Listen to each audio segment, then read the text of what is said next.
իշխանության գալուց հետո, որոնք է լինելու ձեր հիմնական գործողությունները, որպես այդպիսին, որ երիտասարդները համոզվեն, որ իրենք ճիշտ ընտրություն են կատարել։ Դուք առաջերտին պետք է փոխեք Փաշինյանին։ Մենք բոլորս ուզում ենք փոխենք Փաշինյանին։ Դրանից հետո ինձ թվում է շատ ավելի հեշտ է լինելու մտածել բոլոր այլ հարցերի մասին, քանի որ այս լճացումը, որ ինքը ապահովել է ոչ միայն մեր երիտասարդների գլխի մեջ,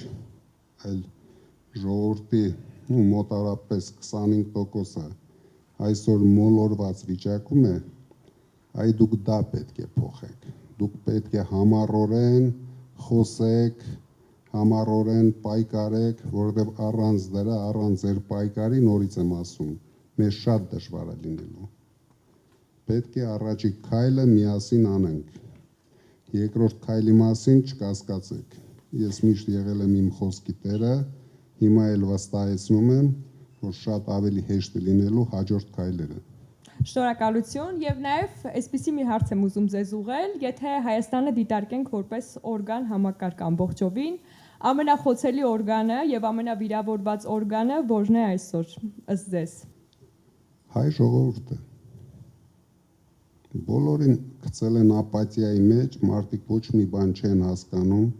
ընդամենը առավոտից իրիկուն իրենց ստերով կերակրում են, մարդիկ ռեալ մոլորված են։